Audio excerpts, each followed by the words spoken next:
आप लोग आपका अटेंडेंस भेज दो सो दैट मैं मैनेजमेंट से भी डिस्कस कर पाऊँ ताकि बच्चे और ज्यादा क्लियर हो। ओके, सो ज्यादा वेट करके कोई फायदा नहीं है। बाकी बच्चे फिर अगर मैं उनके लिए वेट करूंगी तो हमारा टाइम किल हो जाएगा। So I will start the session. Okay, सबको स्क्रीन दिख रहा है proper?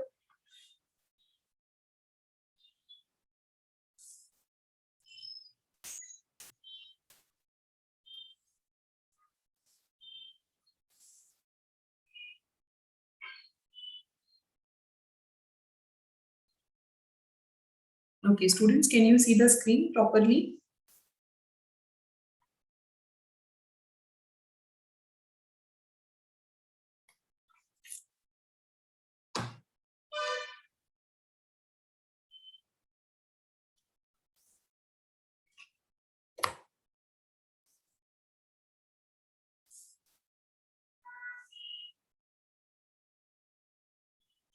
Okay, let's start. Last time हमने सेल स्टार्ट किया था, सेल चैप्टर, और उसका कुछ इंट्रोडक्टरी पार्ट की सेल थियरी, ओवरऑल उनके मॉडल्स, स्पेशली सेल मेम्ब्रेन और प्लाज्मा मेम्ब्रेन का जो मॉडल है उसको, उसमें कंट्रीब्यूशन किन किन लोगों ने किया, एग्जैक्टली कौन कौन सी थियरी और कौन से कॉन्सेप्ट बिल्ड हुए थे। अभी हमें देखना है कि इन फ्यूचर मींस अब वो जो सारी चीजें डेवलप हो गई उसके बेसिस पे वन बाय वन सारे ऑर्गेनल्स के बारे में पढ़ना है। बहुत अब डिफिकल्ट पार्ट सारा जा चुका है, एक ही पार्ट रह गया है, दैट इज ट्रांसपोर्टेशन से रिलेटेड एक कॉन्सेप्ट। बट मैंने आज सबको एक होमवर्क दिया था लास्ट टाइम, ट्रांसपोर्टेशन रिलेटेड सबको पढ़ के आना है। पढ़कर आए हो? मैंने कहा था मैं पूछूंगी आपने पढ़ा है कि नहीं पढ़ा है। ये students you have to respond yes और नो।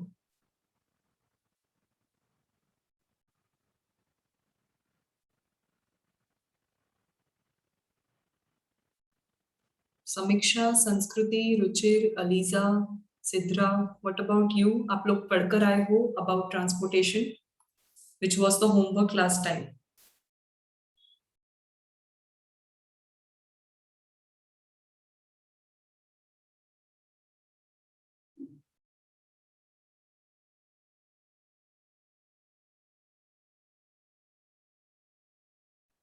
बच्चे, you have to give me the response of any kind. Am I not audible?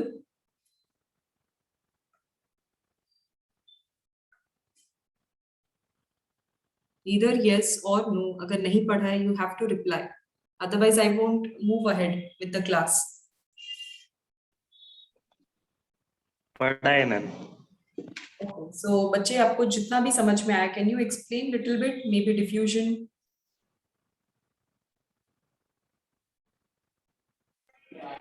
Transportation in plasma membrane, उसमें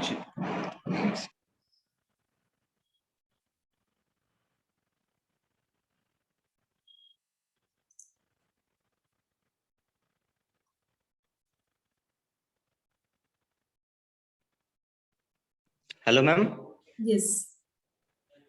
So it is basically divided into three types: active transportation, osmosis, and एक था passive transportation. Correct.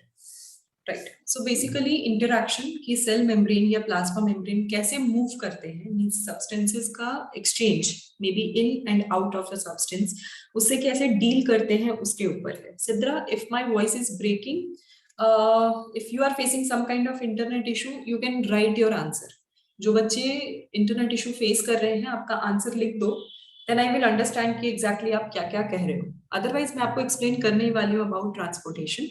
सो basically cell, जब last हमने पढ़ा about Nicolson की theory about fluid mosaic model, जिसमें कि ये बताया गया कि जो लिपिड का नेचर है that is a fluid form, वो एक जगह से दूसरे जगह ट्रांसपोर्ट कर पा रहे हैं। वो जो लिपिड बाइलेयर है इसके अंदर प्रोटीन भी मूव कर रहे हैं, एंड वो मूवमेंट वाले नेचर की वजह से वो फ्लूइड लाइक अपीयरेंस शो करता है। ये उसका उनका कंक्लूजन था, और उसी के बेसिस पे मेजरली 3 से 4 ट्रांसपोर्ट सिस्टम डेवलप किए गए। कौन कौन से थे वो मैं बताती हूँ। Means we are going to discuss, जो हमारा टॉपिक है that is transport across cell surface membrane.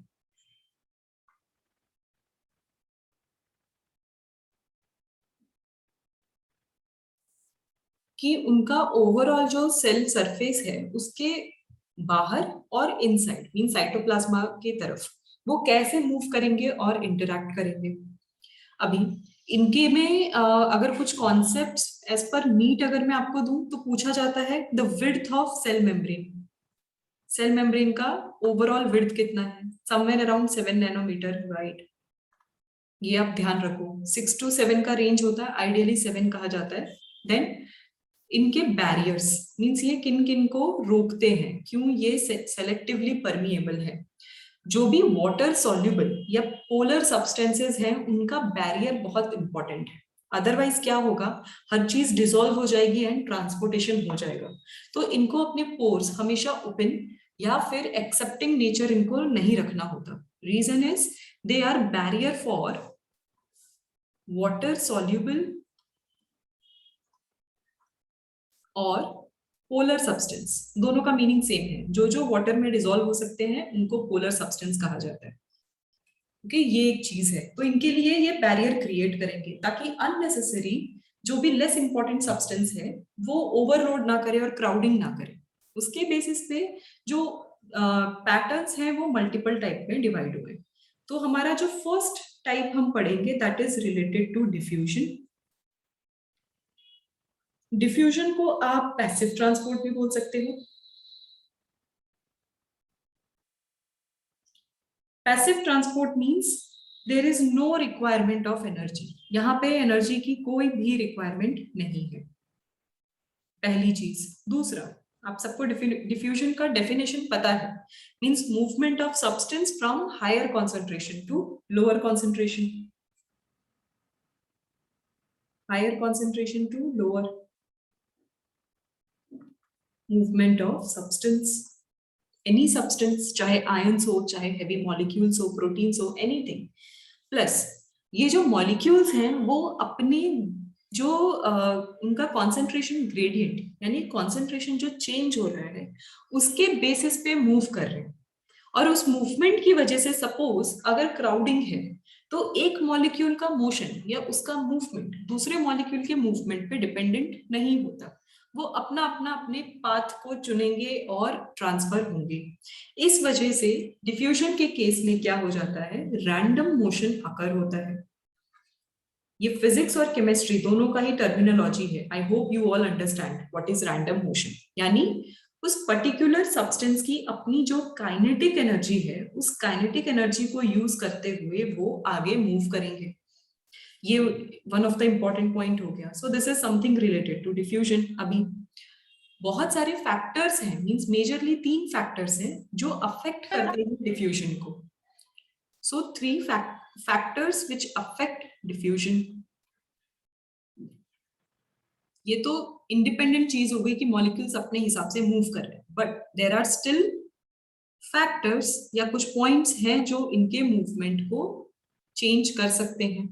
तो पहला पॉइंट क्या है, steepness of diffusion gradient. Steepness का मीनिंग है जितना ज्यादा इस वैल्यू और इस वैल्यू में डिफरेंस होगा, यानी हायर बहुत हाई एंड लो बहुत लो होगा, तब डिफ्यूजन रेट भी इंक्रीज हो जाएगा। So that is the meaning of steepness. So steepness of diffusion gradient increases the rate. कौन सा रेट, डिफ्यूजन का रेट। मींस जितना ज्यादा डिफरेंस होगा higher concentration and lower concentration के बीच में उतना ही ज्यादा डिफ्यूजन रेट फास्ट होगा। पहला फैक्टर ये हो गया। दूसरा, सरफेस एरिया। अगर सरफेस एरिया ज्यादा है तो रेट ऑफ डिफ्यूजन भी ज्यादा होगा, डायरेक्टली प्रोपोर्शनल। सो अगर सरफेस एरिया कम हो गया डिफ्यूजन भी कम हो जाएगा। So they are directly proportional to each other. दूसरा, last one is the distance. Distance के साथ इनवर्सली प्रोपोर्शनल है। कैसे इनवर्सली, अगर कोई मॉलिक्यूल दूर है तो उसकी काइनेटिक एनर्जी भी उतनी ज्यादा लगेगी, एक टाइम के बाद खत्म भी हो सकती है, तो उनका मूवमेंट उनका मोशन डिस्ट्रैक्ट हो सकता है। सो अगर डिस्टेंस कम है तो रेट ऑफ डिफ्यूजन ज्यादा होगा, अगर डिस्टेंस ज्यादा है तो रेट ऑफ डिफ्यूजन कम होगा। That is the meaning of inversely proportional. इसीलिए जो सिंपल डिफ्यूजन या पैसिव ट्रांसपोर्ट जो है वो वही मॉलिक्यूल्स करते हैं जो सेल मेम्ब्रेन से थोड़ी कम दूरी पर है and easily soluble also. So वही मॉलिक्यूल्स की रिक्वायरमेंट भी फुलफिल हो पाती है। Okay, so that is something related to diffusion. Then diffusions में एक और कॉन्सेप्ट आ जाता है, something related to facilitated diffusion.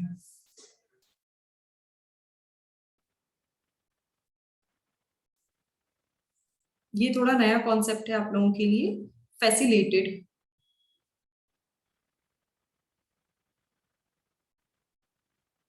अब इसका मीनिंग क्या है फैसिलिटेटेड डिफ्यूजन का?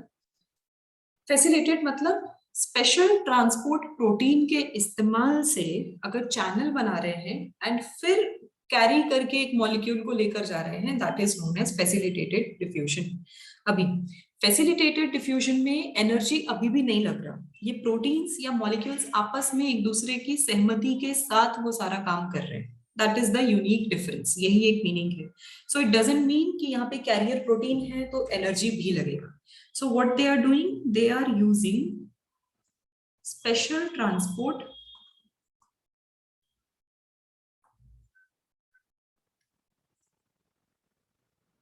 protein for diffusion of particles। अब ये जो स्पेशल ट्रांसपोर्ट प्रोटीन जब यूज करते हैं तो ये क्या बना देते हैं, दे मेक चैनल प्रोटीन, या फिर प्रोटीन चैनल आप बोल सकते हो, बेटर वर्ड। और ये चैनल्स के थ्रू सारे सब्सटेंसेस इनसाइड टू आउटसाइड और आउटसाइड टू इनसाइड मूव करते हैं। That is the meaning of facilitated diffusion. I think again I have written the wrong spelling, let me correct it. Okay, this is the right spelling. Okay, so this is about diffusion. सबको समझ में आया diffusion का meaning in case of cell membrane? Any doubt still here? No?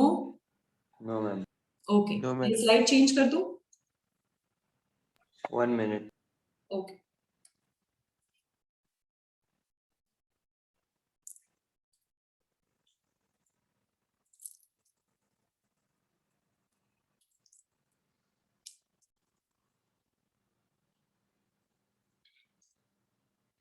Done, ma'am. Okay.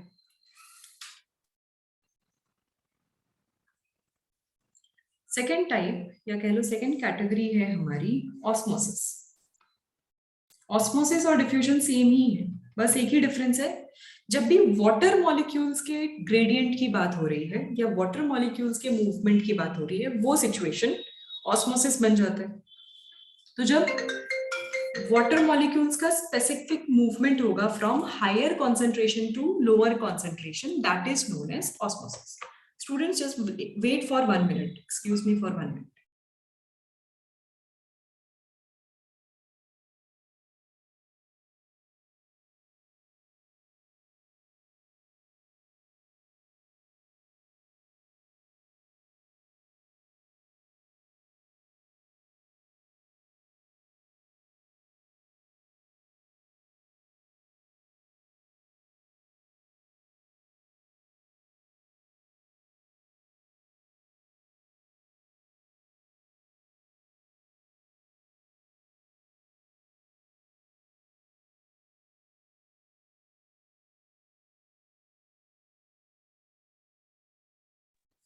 Okay. So osmosis में I discussed कि higher concentration of water movement towards lower concentration. इस पूरे process को आप ऑस्मोसिस बोलोगे। अब ये जो ऑस्मोसिस है इट इज सेम, बस ये अलग कैटेगरी इसलिए क्योंकि हम स्पेशली वाटर के बारे में डिस्कस कर रहे हैं। अगर वाटर मूव होगा from higher to lower concentration तो वो क्या क्रिएट करेगा, प्रेशर यानी पोटेंशियल क्रिएट करेगा। तो उस पर्टिकुलर मूवमेंट और उससे पैदा होने वाली एनर्जी या प्रेशर डिफरेंस को बोलते हैं वाटर पोटेंशियल। एंड इसका डिनोशन कैसे होता है, Sai. This is the symbol Sai, और वाटर पोटेंशियल डिनोट किया जाता है। जब हम प्लांट फिजियोलॉजी पढ़ेंगे, जब ट्रांसपोर्टेशन ऑफ प्लांट के बारे में पढ़ेंगे, तब ये कॉन्सेप्ट ऑस्मोसिस स्पेशली इसको इलैबोरेट करना है। देयर आर मेनी डेरिवेशंस जो आपको ध्यान में रखना होगा। Okay, so that is something related to osmosis. Okay, इसके बाद जो मोस्ट इंपॉर्टेंट, ये तो छोटा टॉपिक है, थर्ड मोस्ट इंपॉर्टेंट पार्ट जो है something related to active transport.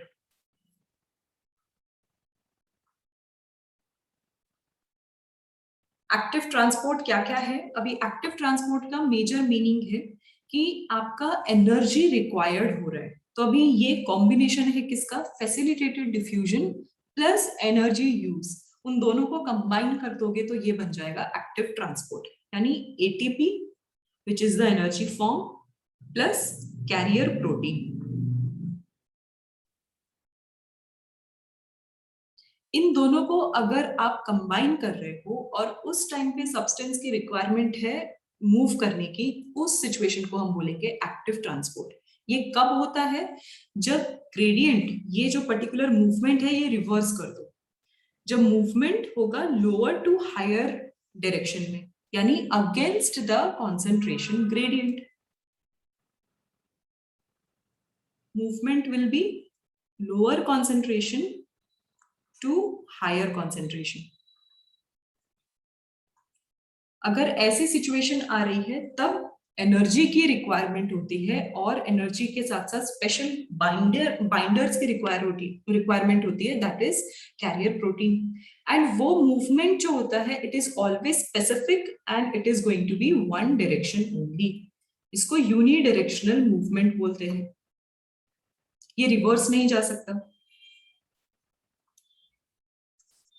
Diffusion reverse भी हो सकता है, ऑस्मोसिस रिवर्स भी हो सकता है. जो चीज लॉस हुआ है वो वापस से गेन कर सकते हो, बट एक्टिव ट्रांसपोर्ट में ऐसा नहीं है. सेलेक्ट करके वही मॉलिक्यूल्स को चुना जाएगा और उनको ट्रांसफर किया जाएगा from one point two another point, क्योंकि बहुत मेहनत लग रही है, एनर्जी लग रही है. वापस से उतनी एनर्जी बिल्ड करना बहुत मुश्किल है. अब ये तो हो गया active transport, but active transport में अभी बहुत ही इंपॉर्टेंट चीज होते हैं, दो आयंस का इन्वॉल्वमेंट होता है, very important ions, that is known as sodium and potassium. अब सोडियम और पोटेशियम आयंस ही इसमें रोल प्ले करते हैं. तो उनके इंपॉर्टेंट रोल की वजह से एक्टिव ट्रांसपोर्ट को कॉमनली सोडियम पोटेशियम पंप बोला जाता है. अब एग्जैक्टली होता क्या है और कैसे मूवमेंट होता है? इमेजिन करो ये आपका सेल मेम्ब्रेन है. ये सेल मेम्ब्रेन, ये एक्सटर्नल बॉडी है, ये आउटसाइड है, सेल के बाहर का साइड, और यहाँ पे साइटोप्लाज्मा है. Just imagine that. तो मूवमेंट कैसे होगा कि जब भी इनटेक और give and take of sodium and potassium, इन दोनों के बीच में डिफरेंस और कह लो इनके बीच का लेन देन के बारे में हम डिस्कस करेंगे. सेल मेम्ब्रेन के बाहर यानी एनवायरनमेंट के बाहर नॉर्मली सोडियम आयन ज्यादा पाया जाता है. Sodium ion mostly cell membrane के बाहर एक्स्ट्रा सेलुलर मटेरियल, मैट्रिक्स या जो फ्लूइड प्रेजेंट होता है उनमें ज्यादा रहता है. एंड जो सोडियम है वो सेल के अंदर नेचुरली साइटोप्लाज्मा में ज्यादा मिलता है. तो अब इनकी रिक्वायरमेंट क्या होगी? प्लस एटीपी यहाँ ज्यादा मिलता है क्योंकि माइटोकॉन्ड्रिया है तो उसके पास एनर्जी रेडीमेड है. अब वो इनका अब एक्सचेंज कैसे होगा कि सोडियम जो है वो सेल मेम्ब्रेन के बाहर जाएगा, means across the membrane outside environment में जाएगा. कितने? 3 सोडियम आयंस बाहर जाएंगे. तो 3 सोडियम आयंस जब बाहर जाएंगे तो सेल मेम्ब्रेन को कुछ तो चाहिए, साइटोप्लाज्मा को, तो वो बोलेगा कि हमें एटलीस्ट 2 पोटेशियम आयन तो भी दे दो. तो 3 सोडियम और 2 पोटेशियम के एक्सचेंज में ये जब मूवमेंट क्रिएट होता है, इससे क्या बनेगा? Potential difference. क्योंकि नंबर बैलेंस नहीं है, चार्जेस बैलेंस नहीं है, so this will create potential difference. अब ये जो पोटेंशियल डिफरेंस होगा तो क्या बनेगा? अगर कहीं भी पोटेंशियल डिफरेंस अगर जनरेट होता है तो electricity impulse, electrical impulse generate होता है, करंट प्रोड्यूस होता है. तो कुछ ना कुछ वैसा ही सिचुएशन हमारी बॉडी में भी हो जाता है. तो अब इसकी वजह से जो एनायंस है वो रेस्ट्रिक्ट हो जाते हैं और जो कैटायंस हैं वो सेल का उनका in and out movement start हो जाता है. So here anions are restricted, उनका मूवमेंट रेस्ट्रिक्ट कर दिया जाएगा एंड कैटायंस अपना मूव कर रहे हैं और अपने आप को एक्सचेंज करवा रहे हैं to initiate the electric impulse. Cations are into the cells. ये मूवमेंट है. ये पूरे के पूरे इस तरीके से अगर सेल अपना ओवरऑल नेचर शो करते हैं या फिर सब्सटेंसेस का गिव एंड टेक परफॉर्म कर रहे हैं, उस सिचुएशन को एक्टिव ट्रांसपोर्ट बोलेंगे. अच्छा, अब आप पूछोगे कि ये जो आयंस एक्सचेंज हो गए, अब इसका क्या करना है, इसका सब्सटेंस से क्या रिलेशन है? इसका रिलेशन ये है कि सोडियम आयन जब बाहर रखा जाता है, पोटेशियम आयन अंदर आता है, और जो इलेक्ट्रिसिटी जनरेट होती है, impulse, it opens the pore. Cell membrane में पोर्स भी होते हैं, या प्रोटीन रिलेटेड चैनल्स भी हैं. तो कैरियर प्रोटीन सब क्या करेंगे, वो जो थोड़ी देर के लिए पोर्स ओपन है या कैनाल्स ओपन है, वो कैरियर प्रोटीन इनको बाइंड करेगा और बोलेगा तुरंत अंदर जाओ या बाहर आओ. They are like the guards. तो जब तक ये पासकोड है, नंबर ऑफ आयंस फिक्स रहेंगे 3 and 2. ये जब तक राइट अमाउंट एक्सचेंज नहीं होता और वहां पे एनर्जी है नहीं, जब तक प्रोड्यूस नहीं होती, तब तक सब्सटेंस का मूवमेंट नहीं हो पाता है. सो this is how everything works. So always remember, ions के साथ साथ सब्सटेंस का मूवमेंट करवाने के लिए कैरियर प्रोटीन की रिक्वायरमेंट है. यही वो जगह है कैरियर प्रोटीन जहां पे बाइंडिंग के लिए एनर्जी का रिक्वायरमेंट होगा. तो ये वाला पार्ट जिसका फंक्शन अभी तक आपको पता नहीं है, तो वो क्या करेगा, कैरियर प्रोटीन के साथ बाइंड कर देगा. अब इनका इंपॉर्टेंस, ये कहाँ पे प्रेजेंट है, ये जितने भी इलेक्ट्रिकल एक्टिविटीज होती हैं वहां पे काम आते हैं इस टाइप के ट्रांसपोर्ट. अब इलेक्ट्रिकल एक्टिविटी कहाँ होती है, कैन एनीवन टेल मी, कौन सी टिश्यूज में या कौन से सेल में होती होगी? ऑलरेडी टिश्यू हमने पढ़ा है. Anyone from the class? Nervous. Correct. So आपके नर्व सेल्स, उनमें रिक्वायरमेंट है.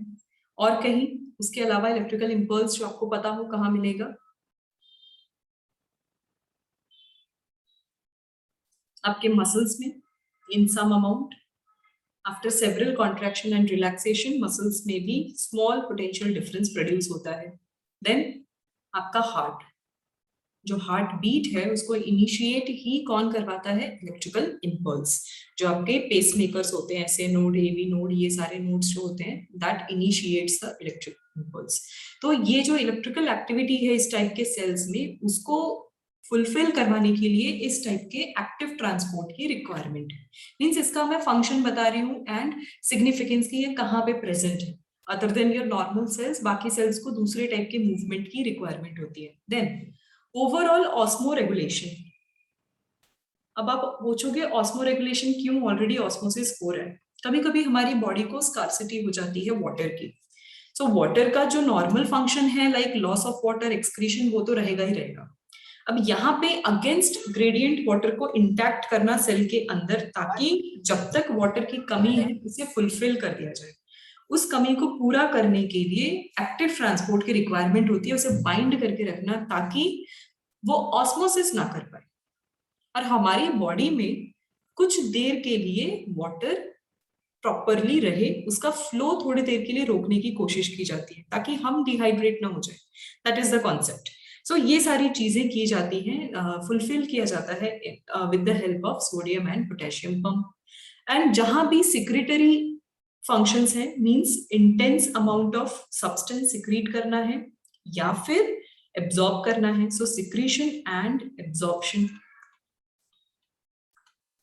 इस टाइप के फंक्शंस को भी फुलफिल किया जाता है with the help of active transport. Okay, so these are related to something active transport और उसके फंक्शंस. एवरीबॉडी अंडरस्टूड यहां तक? Yes ma'am. ओके, किसी ने क्वेश्चन पूछा है cystic fibrosis meaning. Sidra, cystic fibrosis एक पर्टिकुलर डिजीज है, डिसऑर्डर है. ये तब होता है जब ये कैरियर प्रोटीन्स है ना, ये अपना फंक्शन प्रॉपरली नहीं करते. तो अगर ये फंक्शन प्रॉपर नहीं करेंगे तो चीजें इनटेक एंड आउटसाइड, ये प्रॉपर नहीं होगा. ओके, सो इस चीज की वजह से क्या होता है, सेल कभी भी right amount of substance absorb नहीं कर पाता और उनका एक्स्ट्रा सेलुलर जगह पे टॉक्सिसिटी और कह लो सब्सटेंस का डिसोल्यूशन बढ़ जाता है और एक्टिव ट्रांसपोर्ट रुक जाता है. एक्टिव ट्रांसपोर्ट रुक जाएगा, means not only active transport, facilitative diffusion रुक जाएगा मेनली। और ये सारी चीजें जब रुक जाएंगे तब क्या होगा, ओवरऑल पर्सन जो होगा उनके ओवरऑल जितने भी secretion, absorption, specially gland related जो उनके फंक्शंस हैं वो अफेक्ट हो जाएंगे। That is the cause of cystic fibrosis. तो ओवरऑल लाइफ प्रोसेस जो होता है पर्सन का वो डैमेज हो जाता है, and that is the reason cystic fibrosis से डेथ हो सकती है, होती ही है, मैक्सिमम लोगों की डेथ होती है अगर प्रॉपर ट्रीटमेंट ना दिया जाए, क्योंकि कैरियर प्रोटीन को ठीक करना बहुत ही मुश्किल है। इट्स सेम लाइक डायबिटीज, तो सेलुलर लेवल पे आप कितने सेल्स ठीक करोगे, ये एक बात हो जाती है। So majority of the people they are always on medication और बहुत जल्दी उनकी डेथ हो जाती है, लाइफ स्पैन एकदम से रिड्यूस हो जाता है।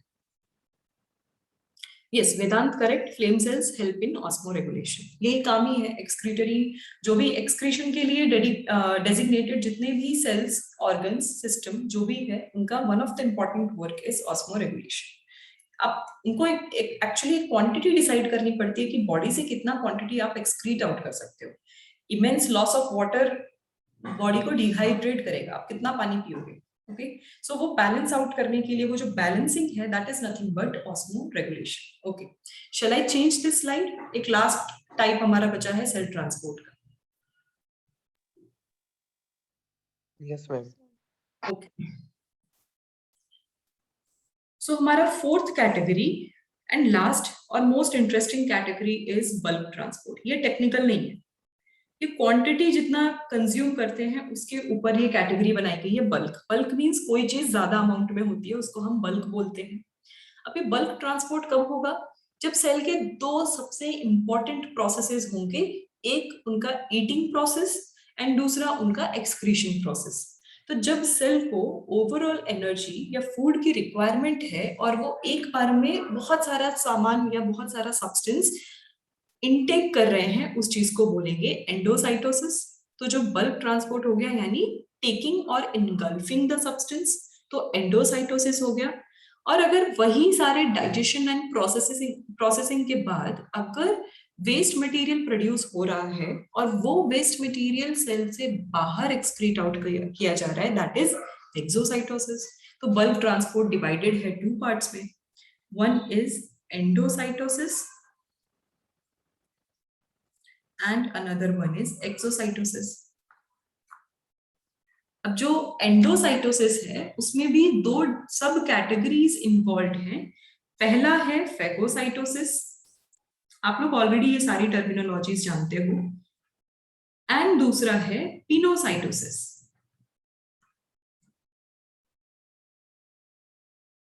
फेगोसाइटोसिस मतलब सेल ईटिंग, जब सॉलिड सब्सटेंस, इनऑर्गेनिक और ऑर्गेनिक मैटर उसको सेल ले या खा ले उसे, उस चीज को बोलेंगे फेगोसाइटोसिस। जैसे कि एग्जांपल अगर सिनेरियो का दूं, हमारी बॉडी में डब्ल्यूबीसी है, डब्ल्यूबीसी का काम है हमारी बॉडी को इम्यूनिटी प्रोवाइड करना। अभी जब डब्ल्यूबीसी कोई भी फॉरेन पार्टिकल देखता है, फॉर एग्जाम्पल बैक्टीरिया, वायरस और एनी अदर सब्सटेंस जो कि हमारी बॉडी को हार्म कर रहा है, तो उसे बचाने के लिए क्या करता है, वो पूरा का पूरा बैक्टीरिया इनगल्फ कर लेता है। तो बैक्टीरिया एक सॉलिड सब्सटेंस हो गया जिसको कंप्लीटली इनगल्फ कर लिया डब्ल्यूबीसी ने। तो ये जो पूरा इनगल्फिंग प्रोसेस हो गया that is phagocytosis. Okay, next is pinocytosis. पीना मींस कोई भी लिक्विड सब्सटेंस, पानी रिलेटेड टू। तो जब भी लिक्विड सब्सटेंस सेल इनटेक करेगा उसको बोलेंगे पिनोसाइटोसिस, इसीलिए इसको बोलते हैं cell drinking.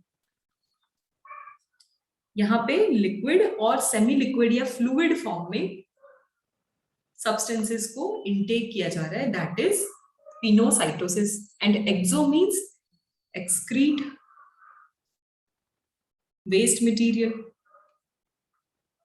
That is exocytosis, और removal of any unnecessary substances from the cell. तो जब मास में मींस बहुत सारी क्वांटिटी और बिग अमाउंट में चीजों का इन एंड आउट होगा movement, that thing is known as bulk transport. ये आपका फोर्थ पार्ट है, ये टेक्निकल नहीं है, this is the intake and excretion of the product, that is the only concept. सबको समझ में आया ये दोनों type, endo and exo? Yes ma'am. Okay, next अब हमारे ये तो हो गए ट्रांसपोर्ट, सेल मेम्ब्रेन से रिलेटेड सब बता दिया आपको। ये जो सारी चीजें हैं, ये प्लांट सेल हो, कोई भी यूकैरियोटिक सेल है या फिर प्रोकैरियोटिक सेल है, उनके सेल मेम्ब्रेन में ये सारी चीजें होती ही होती है। स्पेशली हम यूकैरियोटिक को ही कंसिडर कर रहे हैं इसमें। वो प्लांट सेल है, एनिमल सेल है, सबके पास प्लाज्मा मेम्ब्रेन है। बट अब जो मैं आपको नेक्स्ट पार्ट बताऊंगी वो 1 by 1 सारे ऑर्गेनल से रिलेटेड है।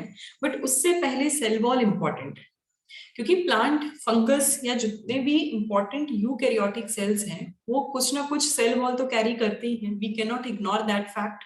और वो अच्छा खासा किंगडम है with good number of species. So you have to study about cell wall also. तो सेल वॉल एक अलग टॉपिक है। थैंकफुली इससे रिलेटेड कोई थियरी नहीं है, इसके स्ट्रक्चर को बनाने में कोई कंपटीशन नहीं हुआ, लोगों के 50 तरह की थियरीज बनी ही नहीं। तो आपको डायरेक्टली पॉइंट के बारे में डिस्कस करना है, इंपॉर्टेंट चीजें, मींस काम की बात कि सेल वॉल में क्या क्या चीजें प्रेजेंट है। पहला, सेल वॉल का नाम सुनते ही दो इंपॉर्टेंट चीज ध्यान में आती है। एक तो इनका नॉन लिविंग नेचर और दूसरा रिजिडिटी, दे आर रिजिड। ये दो इंपॉर्टेंट कैरेक्टरिस्टिक्स हैं जो सबसे पहले दिमाग में आते हैं। बट जो सेल वॉल की जर्नी है, हाउ इट इज फॉर्म्ड और ये कैसे बनते हैं, वो सारी चीजें बहुत ही इंटरेस्टिंग है। जैसे हमने अभी, जो बच्चे एनाटॉमी में थे आप में से, अभी हमने डिस्कस किया था प्राइमरी एंड सेकेंडरी टाइप, कि प्राइमरी ग्रोथ भी होता है, सेकेंडरी ग्रोथ भी होता है। ये दो पॉइंट्स हमने डिस्कस किए थे। वही चीज, मींस वही जो प्राइमरी एंड सेकेंडरी ग्रोथ होता है, उससे सेल वॉल का नेचर भी अफेक्ट हो जाता है। तो जब इनिशियली जब कोई भी नया सेल बनता है, न्यू डॉटर सेल्स बनते हैं, तो वो नए डॉटर सेल्स के पास जो सेल वॉल होते हैं, दैट इज प्राइमरी वॉल। तो सेल वॉल को भी इसी टाइप में हम डिवाइड कर देते हैं। सो पहला कैटेगरी हमारे पास आ जाता है प्राइमरी वॉल। सबसे पहला न्यू सेल जो बनेगा, दैट इज प्राइमरी वॉल। अब ये न्यू है, इट मींस ये कंप्लीटली मेच्योर नहीं है। अब मेच्योर नहीं होगा तो बहुत सारी चीजें होंगी, उनमें से important, cell wall will be capable to grow. अब रिमाइंड यू, मैं सेल के बारे में नहीं, मैं सेल वॉल के बारे में बोल रही हूँ। सेल वॉल प्राइमरी है, उसमें ग्रोथ कैपेबिलिटी है। ग्रोथ कैपेबिलिटी मतलब अपने साइज को एनलार्ज करवाना, थिन वॉल है तो थिक करवाना, चीजों को अपने पास क्या करवाना, डिपोजिशन करवाना सेल में रिक्वायरमेंट के हिसाब से। कभी कुछ चाहिए, कभी कोई सब्सटेंस चाहिए, उनका deposition, that is the meaning of capable to growth. So primary cell wall या प्राइमरी वॉल आप बोल सकते हो। ये क्या होते हैं, very initial fresh cell wall जो एकदम आफ्टर डिविजन बनते हैं, and they are capable to grow. ये दो चीजें हो गई। देन अब प्राइमरी है तो प्राइमरी से ऑफ कोर्स नेक्स्ट चीज क्या बनेगी, सेकेंडरी। बट सेकेंडरी से पहले एक और चीज, एक इंपॉर्टेंट चीज होते हैं जब भी कोई सेल आपस में अटैच्ड है, यानी suppose this is two cell, compactly pack है या फिर नहीं पैक है, तो ये चीजें होती कैसे हैं, ये आपस में एडजेसेंट कैसे बन पाते हैं या कैसे हो पाते हैं। तो सेल वॉल, कोई भी दो सेल वॉल के बीच में एक मटेरियल होता है, उसको बोलते हैं लैमेला। एक मेम्ब्रेनस स्ट्रक्चर होता है या शीथ होता है, उसको बोलेंगे लैमेला। तो यानी अगर मैं डायग्रामेटिकली बताऊं, डायग्रामेटिकली नहीं, चार्ट वाइज बताती हूँ। सेल वॉल हो गया, यहाँ भी सेल वॉल प्रेजेंट है, इन सेल वॉल के बीच में एक चीज प्रेजेंट होगी, दैट इज लैमेला। अब लैमेला क्या है, इट इज थिन शीथ और मेम्ब्रेन। ये क्या करते हैं, लैमेला जो है वो ग्लू का काम करती है, means act as glue. It means cell wall को दूसरे सेल वॉल से चिपकाना हो, अटैच करवाना हो, उस चीज में लैमेला का बहुत इंपॉर्टेंट रोल है। ठीक है, लैमेला को हम मोर सोफिस्टिकेटली मिडिल लैमेला भी बोलते हैं, क्योंकि ये दो सेल वॉल के बीच में आता है, दैट इज मिडिल लैमेला। ठीक है, अब ये जो मिडिल लैमेला है, दे एक्ट एज ग्लू, ये तो बात आपको बता दी। नेक्स्ट, ये बने किससे हैं, they are made up of calcium pectate. जो सब्सटेंस से बने हैं, कैल्शियम एंड मैग्नीशियम आप कंसीडर कर सकते हो, कैल्शियम एंड मैग्नीशियम पेक्टेट।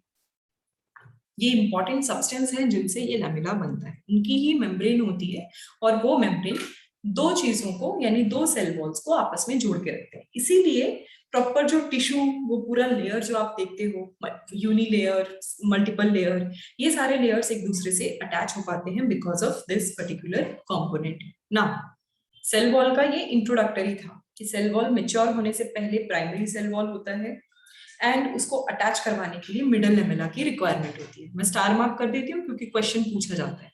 ये तो दो इंपॉर्टेंट पार्ट हो गए। नाउ अबाउट द कंपोजिशन, कि सेल वॉल का कंपोजिशन होगा कैसे, मींस कौन कौन सी चीजें बनी हुई हैं या कौन सी चीजें बनाती हैं इस पर्टिकुलर सेल वॉल को।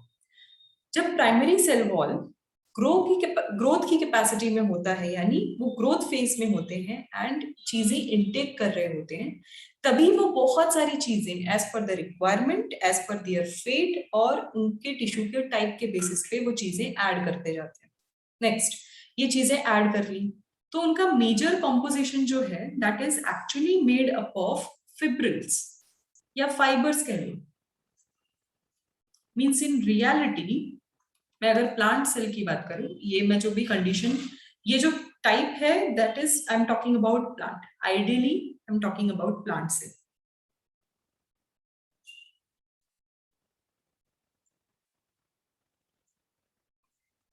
सो ये कॉम्पोजिशन में they are made up of micro fibrillar network, और ये जो माइक्रोफिब्रिलर नेटवर्क है that is nothing but the cellulose. Means बहुत सारे सेल्यूलोज का चेन, अगर उसे आपस में कंबाइन कर दो और उनको चेन फॉर्म में रख दो तो वो बना देंगे आपके सेल वॉल का composition.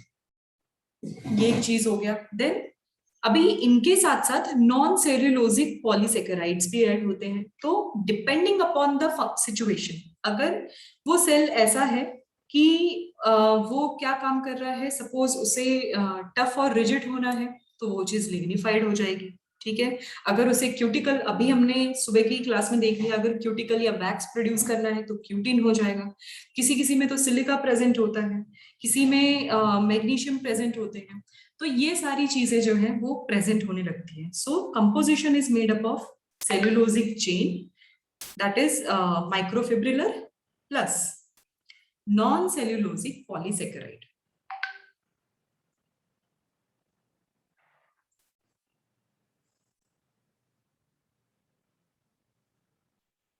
Non cellulosic polysaccharide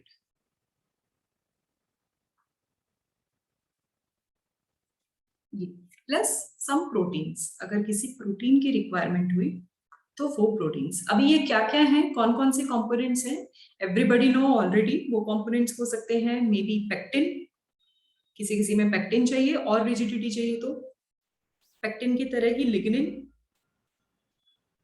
then some hemicellulose, ये भी एक मटेरियल है, then sometimes it is cutin, sometime it is silicates.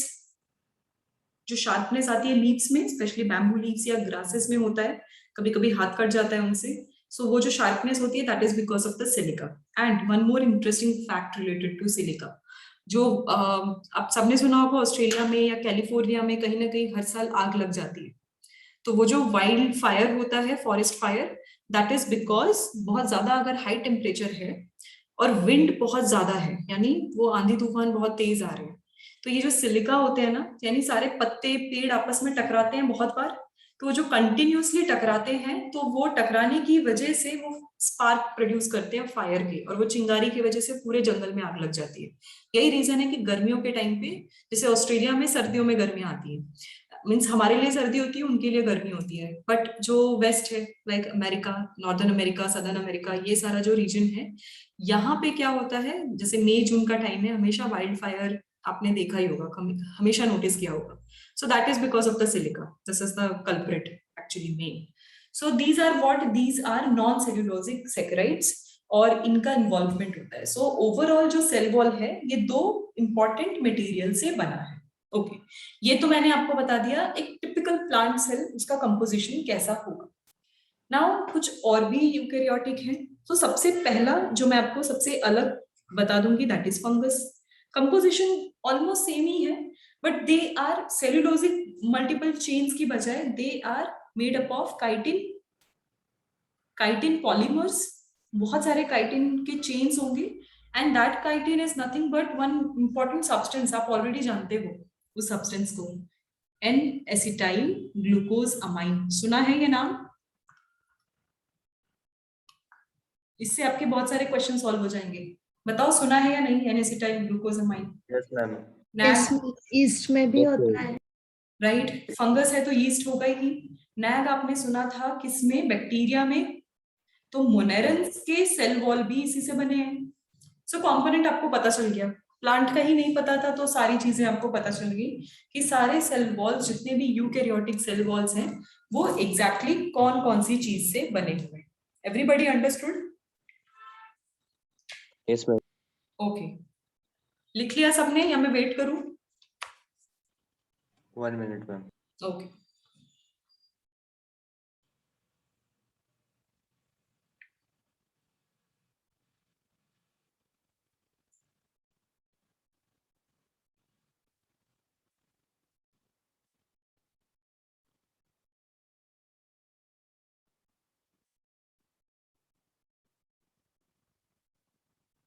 Done, ma'am. Okay. ये तो मैंने कंपोनेंट्स बता दिए कि उनका क्या क्या है, स्ट्रक्चर देख लिया हमने। अब इनका फॉर्मेशन, ये कब बनता कब है। जिन बच्चों ने सेल साइकिल जिनको थोड़ा बहुत भी याद है या कभी पढ़ा होगा, so you must be knowing ये स्टार्ट होता है at the late anaphase. So it begins at late anaphase. जब एनाफेज आता है सेल साइकिल में, सेल डिवीजन के टाइम पे, लेट एनाफेज में सेल वॉल फॉर्मेशन स्टार्ट हो जाता है और कंटिन्यूड रहता है टिल टीलोफेज। ये इसका स्टार्टिंग पॉइंट है, फॉर्मेशन पॉइंट। नेक्स्ट, ये एक्चुअली लेट एनाफेज में बनता तो है बट कंट्रीब्यूट कौन करता है, इसको बनवाता कौन है? सो बनवाता है गोल्गी बॉडीज या गोल्गी कॉम्प्लेक्स। ओके, तो ये गोल्गी कॉम्प्लेक्स क्या बनवाएंगे? ओरिजिनेट करवाएंगे सेल वॉल प्लस लैमेला दोनों, एंड इस तरीके से ये प्रॉपर सेल बनाएंगे। एंड देन जैसे ही डॉटर सेल्स बन जाएंगे, तो डॉटर सेल्स यानी सेल डिवाइड हुआ है, जैसे ही डॉटर सेल्स बने हैं तो इस पर्टिकुलर सेल का सेल वॉल क्या होगा? Primary, that will be primary cell wall. And बाद में एनलार्जमेंट होगा सेल का, साइटोप्लाज्मा में मॉडिफिकेशन, सेवरल मॉडिफिकेशंस, एंड तब जाके सेकेंडरी बन पाएगा। ये इनका ओवरऑल साइकिल। तो आपने टोटल कितने स्ट्रक्चर्स देख लिए? 3 इनके ओवरऑल स्ट्रक्चर देखे हमने, या कह लो 3 लेयर्स देख लिए इनके। पहला तो स्ट्रक्चर हो गया मिडल लैमेला। शुरुआत कहां से होगी? मिडल लैमेला से होगी पहले तो, यानी वो एडजेसेंट सेल्स को ज्वाइन करवा रहा है, कैल्शियम एंड मैग्नीशियम पेक्टेट से बना है, प्लस उनमें लिग्निन, पेक्टिन, ये सारी चीजें भी प्रेजेंट होती हैं। सो मैं वो सारे कंपोनेंट्स के नाम लिख देती हूँ क्या क्या प्रेजेंट है। Calcium and magnesium pectate. दूसरा, they are lignified also, pectin भी प्रेजेंट होता है इनमें। बट जो मिडल लैमेला होता है ये डाइजेशन के लिए सूटेबल नहीं है। तो जो फ्रूट्स होते हैं ना, जब वो फ्रूट्स डेवलप होते हैं, what about that kind of cell wall, उस टाइम पे क्या होता है? तो फ्रूट्स में एक्चुअली मिडल लैमेला डाइजेस्ट होने लगता है और सॉफ्ट टिश्यूज बना देता है। तो जो आप फ्रूट कंज्यूम करते हो उसमें कोई मिडल लैमेला प्रेजेंट नहीं होता। So fruit has no middle lamella and it is digested by proteolytic enzymes. Plant खुद ही ये प्रोड्यूस करते हैं, they actually produce proteolytic enzyme, और फ्रूट पल्प या जो भी चीजें हैं वहां से लैमेला को डाइजेस्ट करवा देते हैं।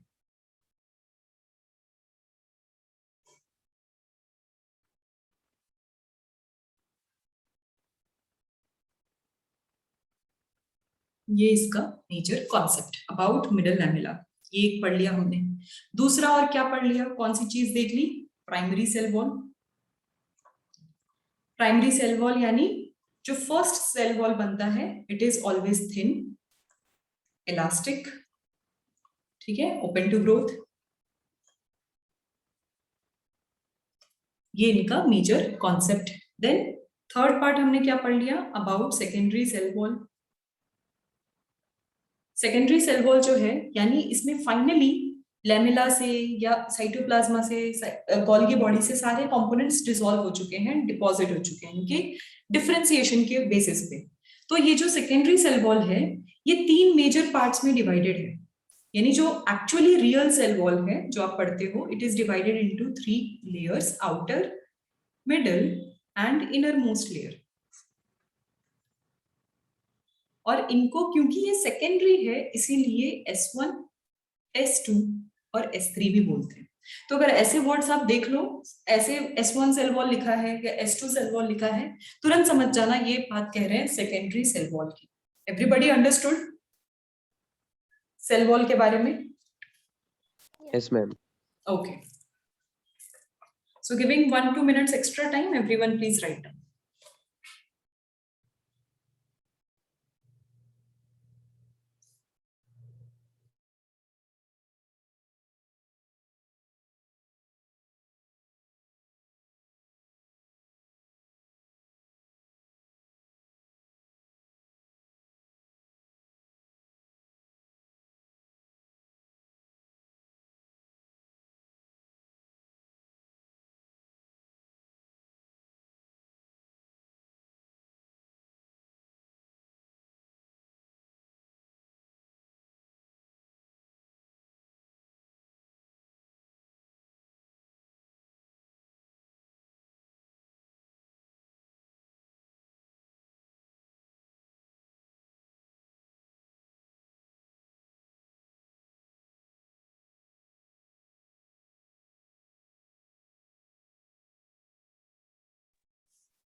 हो गया इतना?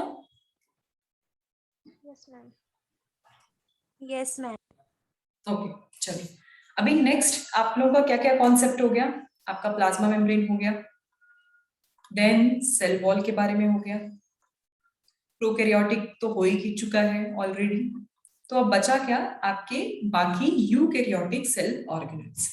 जो यूकैरियोटिक सेल ऑर्गेनल्स हैं, उनके कोऑर्डिनेटेड फंक्शन के बेसिस पे 2 टाइप के डिवाइड किए गए। पहला जो सिस्टम पढ़ते हो दैट इज एंडोमेम्ब्रेन सिस्टम, जो अभी मैं आपको बताऊंगी, something related to endomembrane system. क्या होता है वो मैं बताती हूँ। और बाकी जो ऑर्गेनल्स होते हैं वो होते हैं rest of the organelles.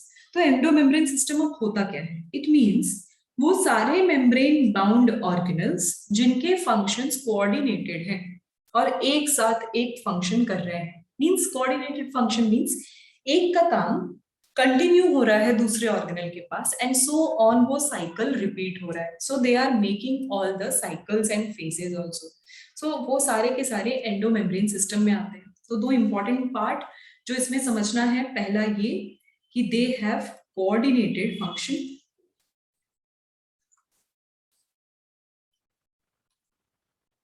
And दूसरा they are always considered together, हमेशा साथ में ही रहेंगे। अब वो कौन से हैं, ये तो मैंने टाइप बता दिए, वो एक्चुअली कौन कौन से ऑर्गेनल्स हैं जो इस सिस्टम के अंदर आते हैं।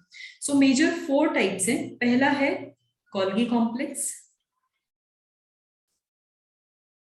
दूसरा है एंडोप्लाज्मिक रेटिकुलम,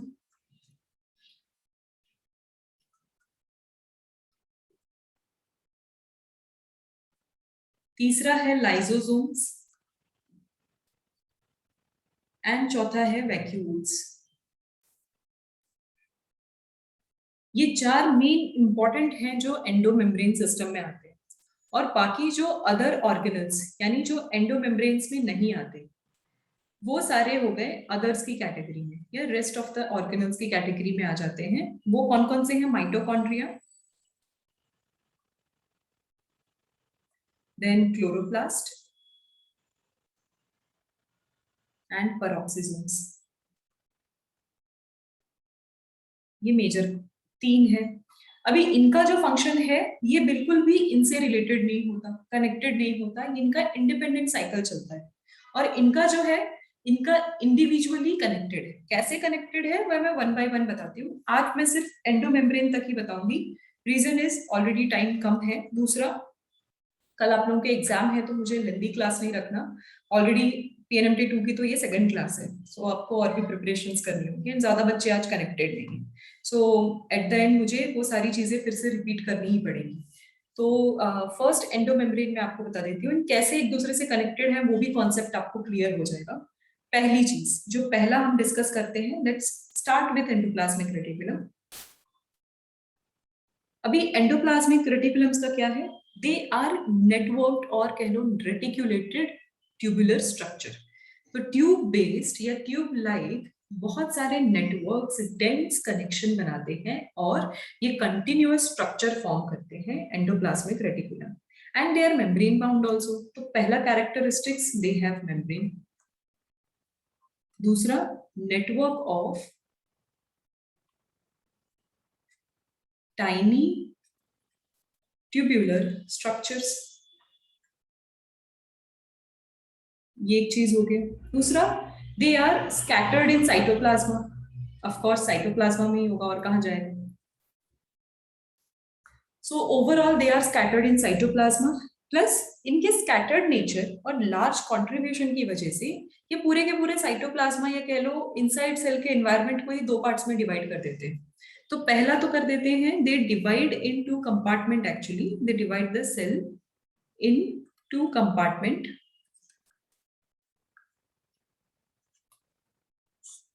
पहला होता है ल्यूमिनल, जो ल्यूमेन आप सुनते हो, तो जो इनसाइड एंडोप्लाज्मिक रेटिकुलम के अंदर रीजन्स आते हैं वो हो जाते हैं luminal regions, so that will be inside ER. और बाकी ईआर के बाहर जो जगह है that is your extra luminal, यानी योर नॉर्मल साइटोप्लाज्मा।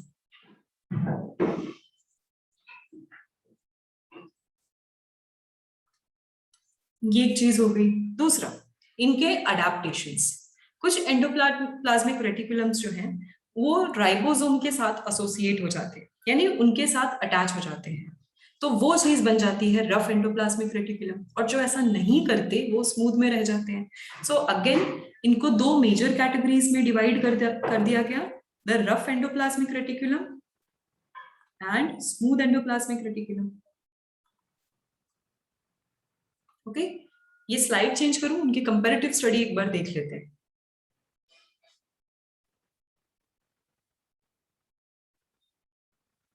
इतना हो गया, चेंज करूं ये slide? Yes, ma'am. I will show the slide again, don't worry. So अभी रफ और स्मूथ एंडोप्लाज्मिक रेटिकुलम का फंक्शन क्या है और how they are different from each other. So basically यहाँ पे क्या हो रहा है, राइबोसोम्स का अटैचमेंट, जो रफ एंडोप्लाज्मिक है उसमें राइबोसोम्स का अटैचमेंट हो रहा है, दैट इज कॉमन सेंस। ये सारी बातें आपने ऑलरेडी पढ़ी हुई हैं, मैं कुछ भी एक्स्ट्रा नहीं बता रही। सो राइबोसोम्स का प्रेजेंस प्लस ये कंटिन्यूअस सिस्टम है जो कि न्यूक्लियस से निकलता है, तो जो न्यूक्लियस का आउटर मेम्ब्रेन है वहां से ये ओरिजिनेट होते हैं। सो इनका point of origin is nucleus outer membrane.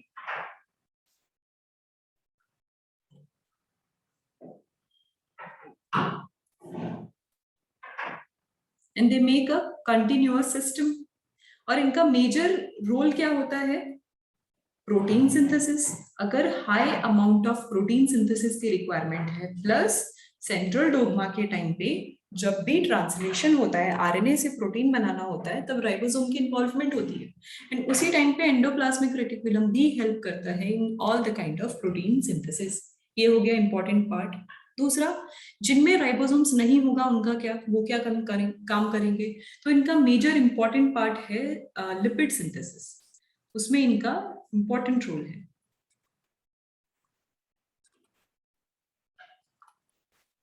दूसरा, ये तो लिपिड सिंथेसिस से हो गया related. Transportation of certain substances, उसमें ये हेल्प करेंगे। So they are helping in transport. चीजें बना तो ली बट बना के कहीं और भेजना है, दूसरी चीजों में पास ऑन करना है, वो काम करवा रहे हैं एसईआर। तीसरा, डिटॉक्सिफिकेशन, वेस्ट रिमूवल हो गया, या फिर कोई भी हार्मफुल सब्सटेंसेस है, एंजाइम है, डाइजेस्ट करवाना है, कुछ भी करना है सेल के अंदर, तो वो सारा काम कौन करेगा, एसईआर। सो डिटॉक्सिफिकेशन भी ये कर रहे हैं। देन SER उसके अलावा फोर्थ इंपॉर्टेंट काम कर रहा है, that is skeletal framework of cell. तो इसीलिए ये साइटोप्लाज्मा और टुवर्ड्स प्लाज्मा मेम्ब्रेन की तरफ ज्यादा प्रेजेंट होते हैं। So they are giving skeletal framework of cell. Plus उससे भी ज्यादा important and most star mark कर लो, SER ही फर्दर कंट्रीब्यूट करता है गोल्गी कॉम्प्लेक्स को बनाने में। तो गोल्गी कॉम्प्लेक्स को फंक्शनल करना है या वो ऑर्गेनल्स जो प्रोड्यूस करना है वो SER का ही कंटिन्यूटी फॉर्म होता है, उसी को बनाने में कंट्रीब्यूट करता है। These are the major differences और कह लो important points related to endoplasmic reticulum. Everybody understood exactly क्या क्या है और गोल्गी कहां से बन रहा है? मैंने सिंपल ऑब्वियस पॉइंट्स नहीं बताए, जो नीट में इंपॉर्टेंट है और आप लोगों को जो समझना है उससे रिलेटेड। Vedant, RER do not synthesize SER। क्या होता है, एंडोप्लाज्मिक रेटिकुलम जो है वो न्यूक्लियर मेम्ब्रेन से बनता रहता है एंड वो कंटिन्यूअस चेन होती है। वो जो कंटिन्यूअस सिस्टम है उनमें से एक डिपार्टमेंट ऐसा होता है, एक पोर्शन ऐसा होता है जो राइबोसोम को अटैच करवा लेते हैं, कुछ पोर्शंस नहीं करवा पाते। तो जो नहीं करवा पाते वो होते हैं SER। दोनों इक्वल लेवल पे है, कोई किसी से पहले नहीं आया है, ये मैं कह रही हूँ। और जो राइबोसोम सब अटैच्ड है मींस टुवर्ड्स न्यूक्लियस, वो चीज रह जाती है RER। यही इनका डिफरेंस है, इसीलिए फंक्शनली ये वैरी कर जाते हैं। एक ही एंडोप्लाज्मिक पूरे नेटवर्क में जोन्स बन जाते हैं, तो जिनके पास जिस तरफ भी राइबोसोम्स होंगे वो चीज बना देगी आपका रफ एंड प्रोटीन सिंथेसिस वाला डिपार्टमेंट हो जाएगा, और जहां पे नहीं होंगे वो SER ही कहलाएगी, वो कंटिन्यूटी में ही रहेगी। एंडोप्लाज्मिक रेटिकुलम अपना चेन ब्रेक नहीं कर सकते या अपना कंटिन्यूएशन ब्रेक नहीं कर सकते, इसीलिए हम इनको एंडोमेम्ब्रेन सिस्टम में काउंट कर रहे हैं। Everything is in coordinated manner और वो एक से दूसरी जगह पास ऑन हो रही है। सम काइंड ऑफ चैनल्स और नेटवर्क्स आर ऑलरेडी देयर। तो ये एक उनके बीच का कॉन्सेप्ट है। नेक्स्ट, जो हमारा सेकेंड टाइप है, मींस हमारा सेकेंड ऑर्गेनल है, that is related to Golgi complex. अब बनाया किसने, यहां से SER से शुरुआत हुई, इसलिए मैंने पहले ER लिया क्योंकि वो कंट्रीब्यूट करता है इन गोल्गी कॉम्प्लेक्स फॉर्मेशन। अब ये जो गोल्गी है that is named after the scientist Camillo Golgi. उन्होंने फर्स्ट टाइम ऑब्जर्व किया और बताया, उन्हीं के नाम के बाद कैमिलो गोल्गी कहा जाता है। देन अभी गोल्गी कॉम्प्लेक्स का major work means first of all how they look, वो दिखते कैसे हैं पहला। So they are flat disc like sacs, flat disc like sacs, और इनके पास होते हैं मल्टीपल लेयर्स। मींस वो जो मल्टीपल लेयर्स या जो उनके लेयर लाइक स्ट्रक्चर्स होते हैं that is known as cisternae.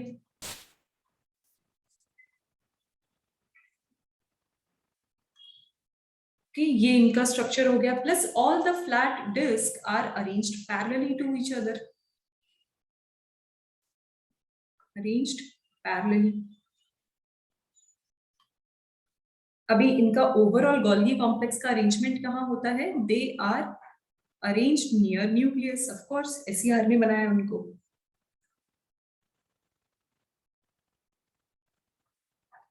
ये चीज हो गई। देन मींस अगर आपको देखना हो कि वो कैसे दिखते हैं तो समथिंग लाइक दिस, ऐसा स्ट्रक्चर तो सब नहीं देखा होगा। तो ये जो बहुत सारी लाइनिंग्स इनके अंदर जो ग्रूव्स बनते हैं और कर्व्स बनते हैं, यही चीज इनका सिस्टर में होता है, क्योंकि ये कंपार्टमेंट बना रहे हैं बहुत सारे। अब इनका जो पार्ट है वही दो चीज में डिवाइड हो जाता है, दो फेजेस बन जाते हैं गोल्गी कॉम्प्लेक्स में। एक होता है कॉन्वेक्स और एक होता है कॉन्केव। तो ये दो पार्ट्स में डिवाइड हो जाता है, कॉन्वेक्स सिस, जिसको फॉर्मिंग फेस बोलते हैं, चीजों को बनाना। इनिशियली सबसे पहले जो बनाते हैं that is forming face, and दूसरा होता है कॉन्केव ट्रांस, इसको बोलते हैं मैच्योरेशन फेस। यहां पे चीजें मैच्योर होती हैं। ये दो पार्ट्स में इनका जो है वो ग्रूव डिवाइडेड है, यानी इन्हीं में से जो इनके कर्व्स बनेंगे, जो कॉन्वेक्स लाइक होगा that will be forming, and जो कॉन्केव लाइक होगा दैट विल बी मैच्योरेशन। ये दो चीजें। नेक्स्ट, इनका इंपॉर्टेंट पार्ट की फंक्शंस की, ये क्या क्या मेन फंक्शन प्ले कर रहे हैं। पहली चीज, पैकेजिंग ऑफ मटेरियल। जो भी एंडोप्लाज्मिक रेटिकुलम बना रहे हैं, कोई प्रोटीन बना रहा है, कोई लिपिड बना रहा है, चीजें दूसरी दूसरी बना रहे हैं, तो वो सारी चीजों का पैकेजिंग करवाना बहुत जरूरी है। So they are helping in packaging of materials. दूसरा, दे आर प्रिपेयरिंग वेसिकल्स। जो भी ईआर से चीजें बनती हैं उसे स्मॉल वेसिकल्स के फॉर्म में प्रिपेयर करते हैं। तो वो चेन कैसे जाता है, they actually pack all the materials in vesicle form, जो कि ईआर से आता है। देन जो सिस फेस है, मींस ये इसको पूरा का पूरा कंट्रीब्यूट कौन करवा रहा है, सिस, यानी फॉर्मिंग फेस। उसके बाद वो मूव हो जाता है कहां पे, मैच्योरेशन फेस में, या मैच्योरिंग फेस भी आप बोल सकते हो। वहां पे जब मूव होगा, सो बेसिकली ये क्या करेगा, इस चीज को मैच्योर करवा देगा और उनका लोकेशन, उनका साइट कि उन्हें कहाँ जाना है वो चीज अलोकेट कर देगा। So that is one of the important part. दूसरा, ओवरऑल सब्सटेंस का पैकेजिंग के साथ साथ उनका मॉडिफिकेशन भी कर रहा है। So they are doing modification of substances. ये इंपॉर्टेंट रोल है। देन मॉडिफिकेशंस में सबसे इंपॉर्टेंट ये दो मेजर मॉडिफिकेशंस करते हैं। पहला है ग्लाइकोप्रोटीन। तो जो रफ ईआर से प्रोटीन आता है उसे ग्लाइकोप्रोटीन में मॉडिफाई करने का काम ये करते हैं। और दूसरा ग्लाइकोलिपिड। तो जो एसईआर से लिपिड आता है उसका मॉडिफिकेशन का काम ये करते हैं। And then they will modify and form lysosomes further. तो जैसे एसईआर से गोल्गी बॉडीज बनते हैं, वैसे ही ये गोल्गी कॉम्प्लेक्स कंट्रीब्यूट करते हैं लाइसोसोम्स को बनाने में। यहां तक समझ में आया सबको, ये बात समझ में आई? Yes, ma'am. Okay, any doubt किसी को भी? वेदांत, यू आर राइट। वेदांत ने 3 इंपॉर्टेंट वर्ड्स दिए हैं, मैं यहाँ पे लिख देती हूँ। He has said packaging, means Golgi के 3 वर्ड्स में उसने फंक्शंस बताए हैं, packaging, modification and then tagging. Tag करना मींस उनको ग्रुपिंग करना, उनको बताना कि वो एग्जैक्टली कहाँ और कैसे बिलोंग कर रहे हैं। सो ये 3 वर्ड्स हैं।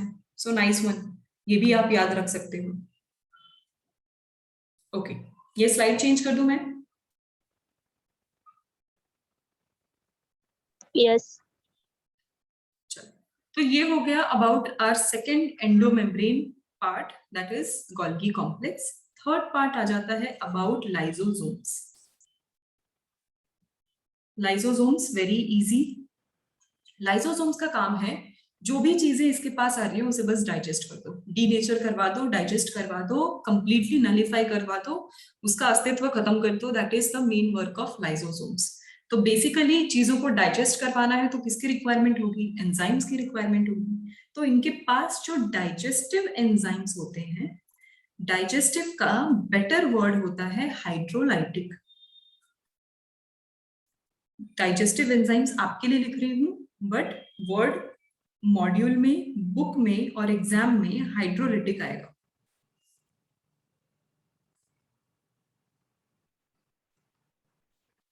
एंड हाइड्रोलिटिक एंजाइम्स यानी ऑलमोस्ट जितने मॉलिक्यूल्स हैं उन सबको डाइजेस्ट करने की कैपेसिटी रखता है लाइसोसोम। वो कौन कौन से एंजाइम्स हैं हाइड्रोलिटिक के केस में? पहला है लाइपेज, जो लिपिड को डाइजेस्ट करेगा, प्रोटीएज जो प्रोटीन को करेगा, एंड देन कार्बोहाइड्रेट जो कार्बोहाइड्रेट को करेगा। ये 3 मेजर, प्लस ये जो एंजाइम एक्टिविटी है, लाइसोसोम्स की जो एंजाइम एक्टिविटी है, ये हाई एसिडिक कंडीशन में ही काम करती है। So they are only active in acidic pH condition. और अगर एसिडिक पीएच कंडीशन की बात कर रही हूं, मतलब H+ आयंस की रिक्वायरमेंट होगी। तो यानी लाइसोसोम्स के अंदर H+ आयन का इंटेक होगा तो पीएच कंडीशन कम होगा यानी एसिडिक होगा, और जैसे ही एसिडिक होगा तो ये सारे तीनों एंजाइम्स एक्टिवेट हो जाएंगे और वन बाय वन सारे मॉलिक्यूल्स को डाइजेस्ट करने लगेंगे। ये इनका important part. Now depending upon the condition कि लाइसोसोम्स जो डाइजेस्ट करता है उसके डिफरेंट डिफरेंट कंडीशंस होते हैं। बहुत सारे organisms they face certain processes, बहुत सारे फेज, उसके बेसिस पे ये मॉडिफाई हो जाते हैं और अपने काम को भी थोड़ा बहुत चेंज कर देते हैं। That modification I am going to tell you, तो उसी को हम टाइप्स बोल देंगे कि इनके इतने टाइप्स हैं, बट जरूरी नहीं कि ये continuously throughout the life active हो। तो पहला जो टाइप है दैट इज प्राइमरी लाइसोसोम।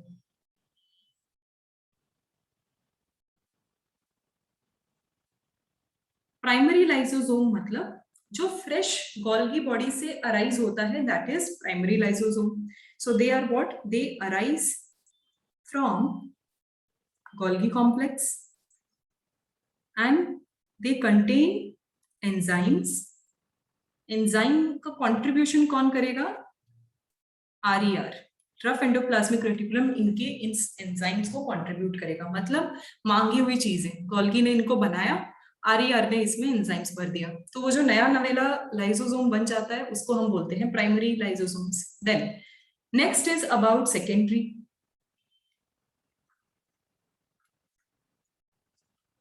अब यही प्राइमरी लाइसोसोम जब अपने आप को मॉडिफाई कर ले और एडवांस कराने लगे, उस चीज को बोलेंगे सेकेंडरी। अब मॉडिफाई इन द सेंस यानी अपना real action, that is digestive vacuoles को बनाने लग जाते हैं। सो इनके में क्या हो जाते हैं? Digestive vacuoles. इट मींस कि जो प्राइमरी लाइसोसोम है वो कंबाइन हो जाता है फेगोसोम से। फेगोसाइटोसिस जो मैंने अभी आपको थोड़ी देर पहले बताया, तो ऐसे मोनोमर्स या फिर ऐसे मॉलिक्यूल्स जो हेल्प करते हैं फेगोसाइटोसिस वाले काम के लिए, they are known as phagosomes. तो primary plus phagosomes ready for all the digestion, that is secondary, यानी अपना काम के लिए मैच्योर हो गया और कुछ नहीं। नेक्स्ट, कभी कभी स्कार्सिटी की कंडीशन में लाइसोसोम्स जो होते हैं वो ऑटोफेजिक कंडीशन हो जाती है। ऑटोफेजिक इज इंपॉर्टेंट, ये दोनों आप समझ जाओगे, ये नहीं समझ पाओगे। ऑटोफेजिक कंडीशन यानी ऑटोफेजिक लाइसोसोम का मतलब they digest their own cell organelles, that is the function. मतलब अगर कोई सेल डैमेज हो रहा है, ये कह लो इम्यूनिटी रिस्पॉन्स होता है लाइसोसोम्स का, या फिर ओवरऑल बॉडी का मास रिड्यूस करना हो, ये एक स्कार्सिटी की कंडीशन है, फूड नहीं मिल रहा या फिर सेल रप्चर हो चुका है, सेल अफेक्ट हो चुका है, उस कंडीशन में क्या करते हैं जो लाइसोसोम्स हैं वो अपने ही साथी ऑर्गेनल्स को डाइजेस्ट करना शुरू कर देते हैं, उनको खाना शुरू कर देते हैं। तो वो साइड में रहे माइटोकॉन्ड्रिया को, साइड में रहे राइबोसोम्स को, गोल्गी बॉडीज को, इनको क्या करेगा? वन बाय वन डाइजेस्ट करवाने की कोशिश करेगा, because the cell is no longer able to work properly, there is some kind of maybe malfunctioning और कोई ना कोई डिजीज या disorder, that is basically autophagic, अपने आप को ही खाना, that is autophagic. Then D, last type, primary हो गया, सेकेंडरी हो गया, इंटरमीडिएट ऑटोफेजिक हो गया, लास्ट रह गया है टर्शियरी। टर्शियरी लाइसोसोम, इसको हम रेसिडुअल लाइसोसोम भी बोलते हैं। इट मींस जितने भी अनडाइजेस्टेड मैटर हैं या अनडाइजेस्टेड मटेरियल हैं वो लाइसोसोम में कुछ दिनों तक स्टोर्ड रहते हैं, उस चीज को, वैसे टाइप के लाइसोसोम्स को हम बोलते हैं टर्शियरी। सो स्टोर्ड अनडाइजेस्टेड मटेरियल और मैटर। अभी ये जो इतना सारा काम है, मींस ओवरऑल ये डाइजेशन का ही काम कर रहे हैं, तो इतना सारा डाइजेशन काम कर रहे हैं, खुद को ही खा रहे हैं, कभी कभी अपने ही भाइयों को खा रहे हैं, तो इसीलिए इनको हम बोलते हैं सुसाइड बैग। ये तो बच्चों वाली चीज है, बचपन में पढ़ा था, सुसाइड बैग किसको कहते हैं? लाइसोसोम्स को, that is the tagline given to them. Everyone understood lysosomes का मीनिंग, उनके फंक्शंस? Yes. मैम।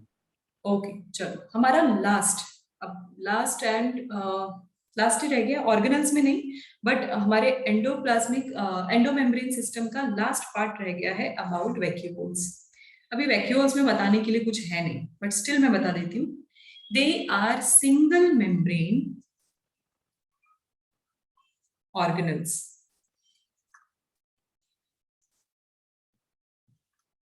और इनके जो सिंगल मेम्ब्रेन है उस मेम्ब्रेन को कहते हैं टोनोप्लास्ट. ये लिख लो, ये इंपॉर्टेंट है. टोनोप्लास्ट पूछते हैं किसको कहते हैं. Tonoplast is the membrane of vacuoles. ये एक चीज हो गया. दूसरा, इनका मेजर फंक्शन क्या है. वैक्यूल्स मेजरली स्टोरिंग पर्पस करते हैं, चाहे फूड स्टोरेज हो, समटाइम गैस स्टोरेज हो, और एयर, और any other molecules, any substance, any other substance, may be protein के फॉर्म में, लिपिड के फॉर्म में, इन सारी चीजों को स्टोर करना हो, उनको थोड़े दिनों के लिए रखना हो, वो सारी चीजें वैक्यूल्स का काम है. देन एक फैक्ट बता दूं, प्लांट सेल्स में कभी कभी वैक्यूल्स इतने ज्यादा बढ़ जाते हैं, इनका साइज इतना ज्यादा होता है, they take up to 90% of space. तो सेल का 90% वैक्यूल्स ले लेते हैं. Then they vary from their size depending upon the situation, where vacuoles छोटे भी हो सकते हैं and वो large भी हो सकते हैं. Vacuoles are very much prominent in plants, always there, always. Form अलग होगा, उनका function may be vary, कुछ और store कर सकते हैं. Animals में very limited organelles, limited cells तक ही रहते हैं, almost negligible. Vacuoles are almost negligible or very minute in animal cells. Everyone understood? Vacuoles का मीनिंग बहुत सिंपल मीनिंग है, बहुत ज्यादा नहीं, इसमें कोई रॉकेट साइंस नहीं है. Yes ma'am. ओके. एक बच्चे ने पूछा है, रुचिर ने, ओके रुचिर आपने पूछा है अमाइलेज के बारे में. अमाइलेज अगेन कार्बोहाइड्रेट को डाइजेस्ट करने के लिए. Amylase actually present in your digestive system. जब हम ह्यूमन डाइजेस्टिव सिस्टम पढ़ते हैं तो हमारे सलाइवा में salivary amylase and pancreatic juice में पेनक्रिया अमाइलेज या पेनक्रिएटिक अमाइलेज. तो कार्बोहाइड्रेट को डाइजेस्ट करने के लिए जिस एंजाइम का नाम लेते हैं that is amylase, nothing else. Okay, so वो चीज हो गया. यहाँ पे क्या हो रहा है, सेल्स के लिए हमें दूसरा नाम देना पड़ेगा. अमाइलेज हम यूज नहीं कर सकते वर्ड, इसीलिए कार्बोहाइड्रेट यूज कर रहे हैं. जैसे कि हम लाइसोसोम्स के केस में डाइजेस्टिव एंजाइम वर्ड यूज नहीं कर सकते, हम हाइड्रोलाइटिक एंजाइम वर्ड यूज कर रहे हैं. सिमिलरली वही reason.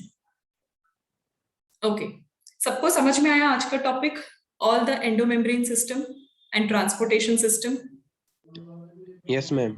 Okay, so what you have to do, पहले तो कल के एग्जाम के लिए आप प्रिपेयर करो. कितने चैप्टर्स आ रहे हैं, आप सब लोग दे रहे हो कल का एग्जाम? मैम वही सोच रहे दे कि ना दे, मतलब वो PNMT 1 के जो बच्चे हैं ना, ब्रांच में, उन्होंने हमको सिलेबस बताया. तो उसमें से तो सेल हमारा अपना चालू है ना, सेल ये वाला टॉपिक, सिर्फ वही आ रहा है, मतलब PNMT 2 के लिए. नहीं वो नहीं आ रहा. सेल साइकिल आ रहा है, ये टॉपिक नहीं आ रहा है उसमें. अच्छा, सेल साइकिल बोला था क्या मैम? ये भी नहीं आ रहा है. तो कौन कौन से चैप्टर आ रहे हैं ओवरऑल? सिर्फ सेल साइकिल, सेल साइकिल और बायोमोलिक्यूल. हाँ. Okay, so do one thing बच्चे, ट्राई टू अटेम्प्ट. आप अटेम्प्ट तो करो.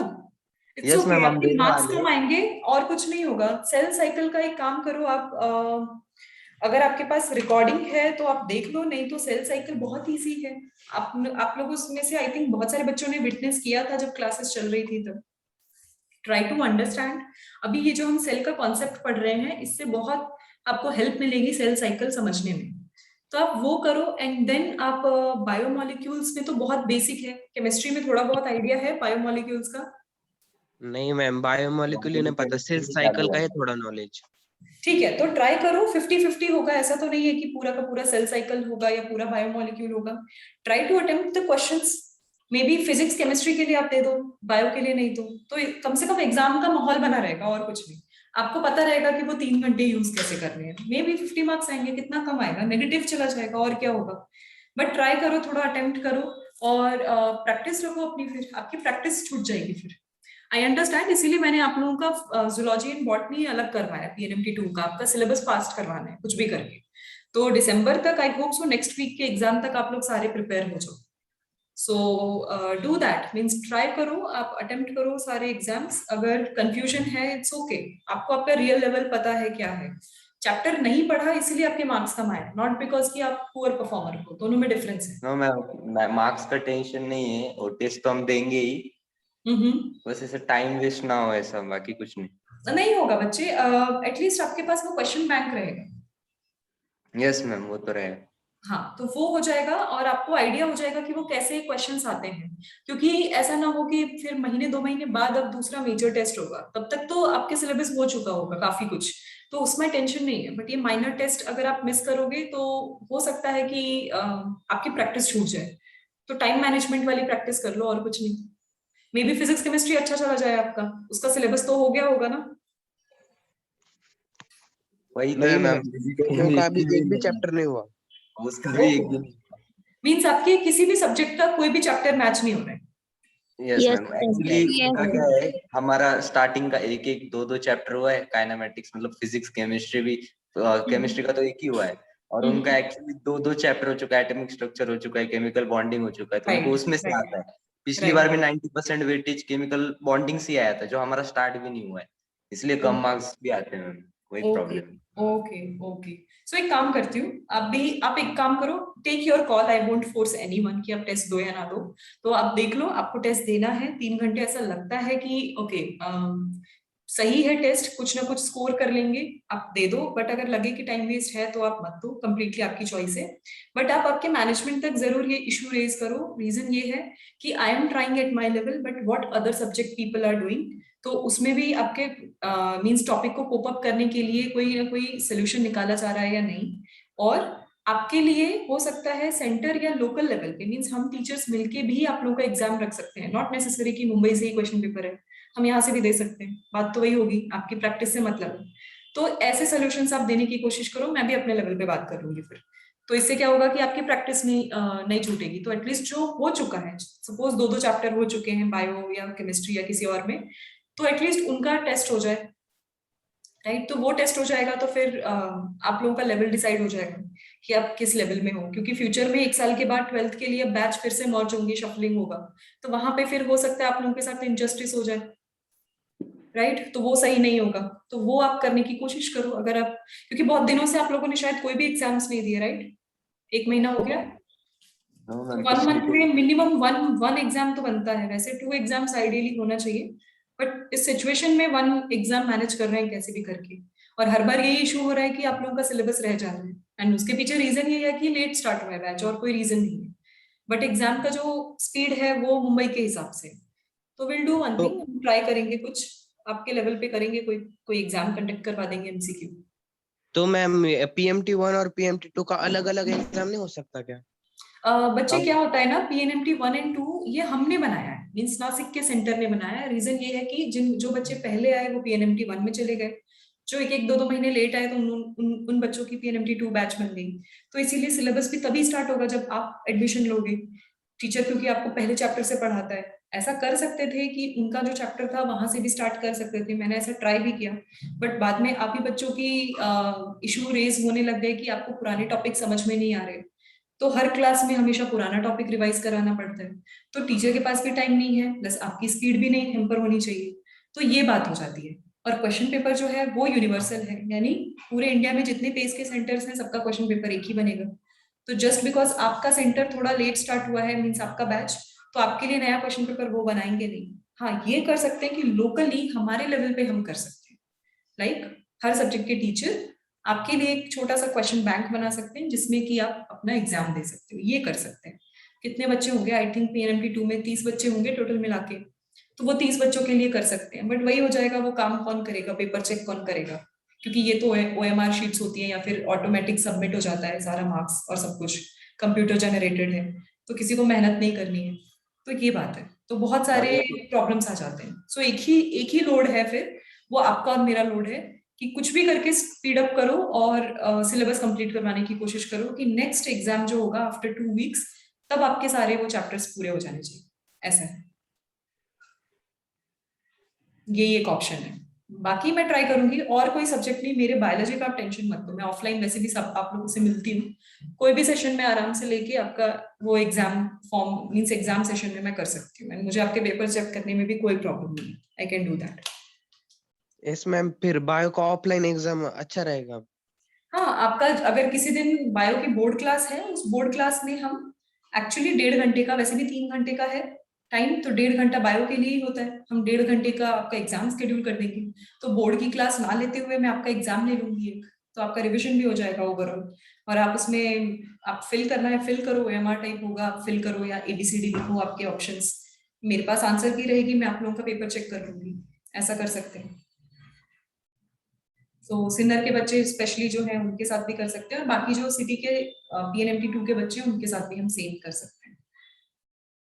सो I can do at my level, ये मैं मैनेज कर सकती हूँ, बट ये है कि ये ऑफिशियल एग्जाम नहीं होगा, ये मैं जज कर रही हूँ आपका बाकी बच्चों के कंपैरिजन में, कोई रैंक वगैरह कुछ कंपटीशन बिल्ड नहीं होगा इस एग्जाम से, सिर्फ आपका नॉलेज बिल्ड होगा और कुछ नहीं।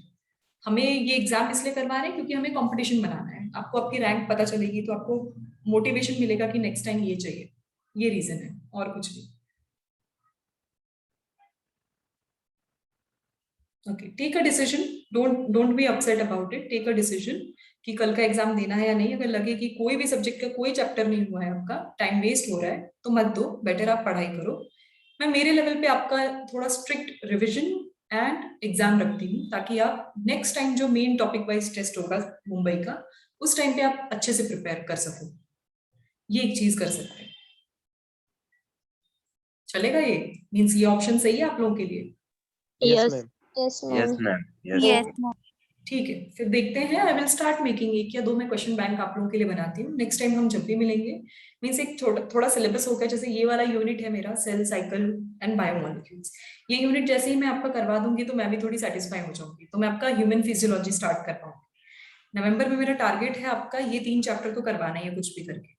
तो ये अगर हो गया तो फिर हो सकता है कि जब नवंबर एंड में आपका टॉपिक वाइज टेस्ट होगा, आपका ऑलरेडी मॉर्फोलॉजी एनाटॉमी हो चुका होगा, स्ट्रक्चरल ऑर्गेनाइजेशन हो चुका होगा, तो ये सारे टॉपिक्स आपके ऐड हो जाएंगे, फिर तब इजी हो जाएगा। ऐसा नहीं होना चाहिए तब अगर ह्यूमन फिजियोलॉजी डाल दिया तो फिर से टेंशन आएगा, बट देखते हैं, वी विल ट्राई कि आपका सारा सिलेबस फास्ट हो, बाकी PNMT के लेवल पे मैं आपको ले आऊं, आई विल ट्राई।